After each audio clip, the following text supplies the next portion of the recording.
दुनिया के अरबपतियों में जंग, भारतीय रिटेल बाजार में आमने सामने। भारतीय बाजार का लगातार विस्तार होता जा रहा है और लोगों की मांग भी बढ़ती जा रही है, जिसका असर ये हुआ कि भारतीय कंपनियों के साथ साथ विदेशी कंपनियों में भारतीय बाजार में निवेश करने को आतुर नजर आते हैं।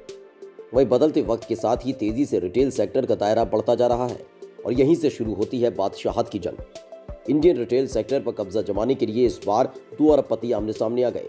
एक तरफ मुकेश अंबानी है तो वहीं दूसरी तरफ जेफ बेजोस की जंग के बीच इस रिटेल सेक्टर में कई तरह के बदलाव भी हो रहे हैं।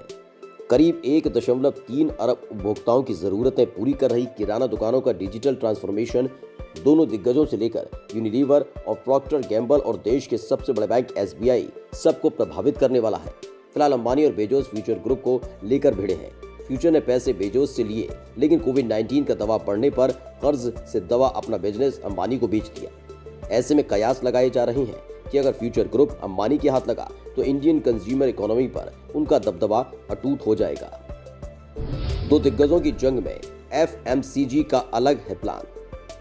दरअसल एक तरफ इंडियन रिटेल सेक्टर पर दबदबे को लेकर अंबानी और बेजोस के बीच जंग चल रही है, तो वहीं इन दिग्गजों की जंग के बीच एफएमसीजी कंपनियों की अलग कहानी चल रही है। उनके लिए 6,60,000 गांव और 800 शहरों की छोटी दुकानों तक पहुंचना मुश्किल काम है रहा है। 100 साल से ज्यादा समय से मौजूद यूनिलीवर की पहुंच ऐसी सिर्फ 15 दुकानों तक सीधी है। वहीं 80% दुकानों पर पहुंचने के लिए होलसेलर की मदद लेती है। यह आंकड़ा इन्वेस्टमेंट रिसर्च और asset management company Sanford C Bernstein and company का है। इस तरह ब्रांड्स का अधिकतर कारोबार होलसेलर और रिटेलर के रिलेशन पर चलता है, जो महंगा पड़ता है। रिटेलर्स के कामकाज के डिजिटलाइजेशन से एफएमसीजी कंपनियों के लिए कारोबार फैलाने में बड़े मौके मिलेंगे। इस मामले में 5 साल पुरानी उड़ान काफी आगे बढ़ चुकी है। B2B बिजनेस स्पेस में कारोबार करने वाली उड़ान देश भर में मौजूद गोदामों से 900 शहरों के 7 लाख रिटेल स्टोर्स को सामान पहुंचा रही है। उड़ान सप्लायर्स को पिकअप पर पेमेंट देती है, जबकि रिटेल को उससे क्रेडिट मिल जाता है, जो होलसेलर हाई रेट पर देता है। सब स्मार्टफोन पर हो जाता है, जिससे छोटे दुकानदारों को हिसाब किताब रखने में मदद मिलती है। बैंक और फाइनेंसर्स को वर्किंग कैपिटल लोन के भरोसेमंद ग्राहक मिलते हैं और ब्रांड को बेहतर एक्सेस मिलता है।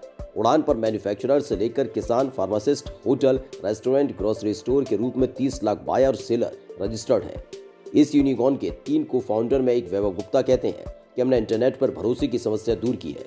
दूसरे को फाउंडर सुजीत कुमार कंपनी की सफलता का श्रेय 2017 में लागू जीएसटी को देते हैं। अलग अलग रेट हैं और कंप्लायंस महंगा, लेकिन देश भर में एक समान होने से अब तक की लोकल लेवी की मकड़ जाल से आजाद हो गए हैं। रिटेल मार्केट पर कब्जे के लिए अंबानी ने अपनाया ये प्लान। दरअसल जब भी रिटेल सेक्टर की बात की जाती है तो ऑनलाइन खरीद ग्राहकों की पहली पसंद बनती है। ऐसे मुकेश अंबानी सिर्फ रिटेल सेक्टर पर नजर नहीं रखे हैं, बल्कि इंटरनेट के जरिए लोगों के लिए ऑनलाइन शॉपिंग का बाजार खोल दिया है। दरअसल इन सबके केंद्र में मोबाइल इंटरनेट है। अंबानी ने 2016 में 4G लाकर महंगे मोबाइल को एकदम सस्ता कर दिया। किराना दुकानदार थोड़े बहुत ट्रेनिंग से स्मार्टफोन के जरिए कारोबारी तौर तरीकों को बेहतर करने में सक्षम है। फ्लिपकार्ट को अमेजन का इंडियन वर्जन बनाने वाली टीम में कुमार और गुप्ता शामिल थे। तीसरे पार्टनर अमोद मालवीय फ्लिपकार्ट के चीफ टेक्नोलॉजी ऑफिसर है। लेकिन उड़ान बनाने में इन सब ने किसी ग्लोबल कंपनी को कॉपी नहीं किया, क्योंकि ऐसी कोई कंपनी ही नहीं है। वहीं ऑनलाइन खरीदारी करने वाली कंज्यूमर की पसंद भले ही विदेशियों जैसी हो, लेकिन ज्यादातर सस्ते के चक्कर में रहते हैं और बहुत कम सामान मंगाते हैं। गुप्ता के मुताबिक किचन और फ्रिज छोटे हैं और यहाँ जूतों की खरीदारों की जेब से भी औसतन 200 रुपये ही निकलते हैं। डेस्कटॉप गुजरे जमाने की बात होने से पहले इंडिया में मोबाइल कॉमर्स आ गया, लेकिन बड़ी खरीदारी भी ऑनलाइन सर्च से शुरू नहीं होती।